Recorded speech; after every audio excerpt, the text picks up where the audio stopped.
Oke, bahan aktif kosmetik yaitu antara lain ya, yang sering ditambahkan ke dalam kosmetik antara lain ada vitamin, ada hormon ekstrak tumbuh-tumbuhan, ada ekstrak hewan. Tidak pernah dengar kan? Ya, pernah dengar kosmetik dengan merek Placenta.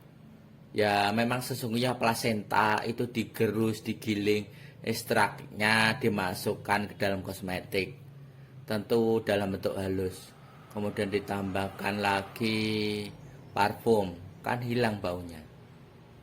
Bahkan ada juga kosmetik-kosmetik dari produsen-produsen yang nakal itu. Plasentanya apa? Babi. Begidik kan, ya. Nyata itu. Kalau tidak percaya itu, tambahkan formula misalnya telur, kemudian aplikasikan ke wajah, rasakan atau misalnya hati ayam itu diaplikasikan ke dalam hand body lotion yang punya itu, pakaikan di pipi untuk masker, setelah itu diguyur, setelah gitu rasakan. Nah gitu, memang ekstrak-ekstrak itu sangat berkhasiat. Pengalaman kan nanti kalau sudah buka salon, menghadapi orang yang kulitnya bermasalah, terlalu bermasalah, bisa ditambahkan dengan protein-protein melalui masker-masker seperti itu. Lalu jangan lupa agak diuapi supaya pori-porinya membuka dan masuk. Dan harus digandengkan dengan emulsifier tadi. Masih ingat kan? Ada emulsifier pencampur itu. Didapatkannya di mana? Nah, setiap kosmetik pasti ada emulsifier.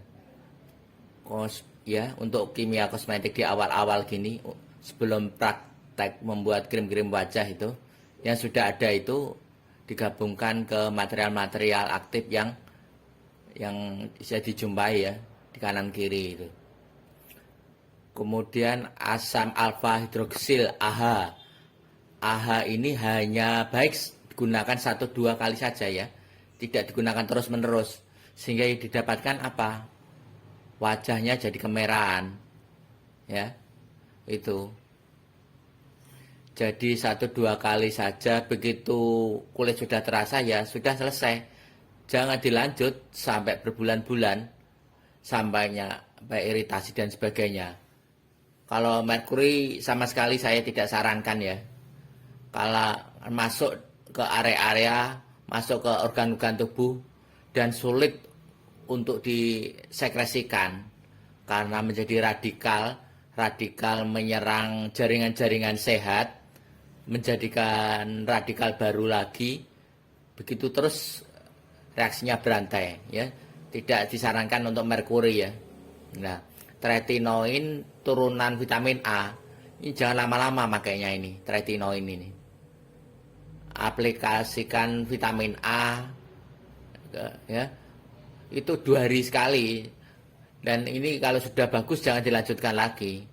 Nah ini sedikit sekali ya ini penggunaannya. Tubuh sangat cepat mengalami rekondisi ya, melebihi ambang batas ya. Rekondisi ya ya berlebihan, terlampaui kebutuhannya, overdosis ya, itu efeknya jelek ya. Lalu ada hidrokinon. Hidrokinon ini hanya seminggu ini. Maka ini seharusnya ini dokter ini harusnya mengedarkan kosmetik itu ya. Hanya seminggu saja ini. Namun biasanya orang begitu tahu putih tambah putih pengennya terus gitu ya. Hidrogen peroksida. Ini sangat keras ini, hidrogen peroksida ini. Konsentrasi penggunanya harus kecil sekali hidrogen peroksida ini. Jangan sampai terasa di kulit ini. Kalau terasa di kulit ini seperti kebas, tak berasa ini. kulit seperti ngedebel gitu. Itu hidrogen peroksida yang konsentrasinya tinggi. Ini jangan main-main untuk hal seperti ini, ya. Dokter pun tidak bisa sembarangan nih menggunakan ini dengan bahan-bahan kimia seperti ini. Oke. Ini bahan aktif kosmetik. Kosmetik ini pengen sehat atau pengen sehat atau pengen cantik? Ya, kalau dikit ya sudah. Kalau pengen sehat ya begitu sudah terasa cerah ya berhenti. Tidak boleh dilanjutkan kalau mengandung bahan-bahan yang cukup berbahaya seperti ini. Ini juga berbahaya. Arang hijau berbulan-bulan, bertahun-tahun. Tretinoin. Ini vitamin A ini ya berbahaya. Merkuri sama sekali jangan pakai. Hidrokinon seminggu. Hidrogen peroksida ini, waduh ini berbahaya. Ya. Oke. Makanya ini, oke. Merkuri nanti saya bahas secara khusus. Merkuri itu dapat membuat kulit terbakar, menjadi hitam, sering melihat wajah-wajah yang putih menjadi hitam sekali seperti aspal barangkali ya. Terus dapat juga berkembang menjadi kanker kulit. Kalau sampai kanker kulit, wah, sulit sekali untuk dilakukan terapi. Ya. Terus merkuri anorganik ya bisa menimbulkan keracunan ya dalam krim memutih itu dalam jangka waktu lama. Lalu ada lagi efek buruk ya, efek buruk dari merkuri sampai menjadi gugusan itu bisa berinteraksi dengan makhluk hidup sudah lama di dalam kulit kita ya. Nah, itu banyak yang memberikan hasil-hasil penelitian ya, metil merkuri, metil dari kehidupan, dari tubuh kita, dari mikroba, dari hewan-hewan, dari perairan ya, merkuri itu ternyata metil merkuri itu sangat berbahaya, terutama mengganggu sistem saraf ya. Sistem saraf itu apa? Ya. Sistem saraf itu sampai ganggu macam-macam itu ya, itu. Kasusnya seperti di Minamata itu masuk ke ikan-ikan, ikannya dikonsumsi ya. Ya, Minamata di Jepang itu ikan-ikan dikonsumsi sampai parah itu. Selesai Perang Dunia Kedua itu banyak sekali pengeboman, industri-industri pestisida, industri pupuk, industri tekstil, industri macam-macam di Jepang itu tumpah ruah masuk ke area mana? Area perairan itu. Awalnya katakanlah yang dibom itu daratan, kena hujan dan sebagainya masuk ke perairan. Maka di situ banyak sekali warga Jepang yang mengalami ya kelainan saraf itu. Misalnya mulutnya menganga terus, matanya terbuka terus ya, gerak-gerak terus, kakinya itu kita kenal dengan tremor, insomnia, sulit tidur, menderita kepikunan, menderita kebutaan ya, terus gangguan emosi, banyak orang gila, banyak orang marah-marah gak jelas di jalanan gitu.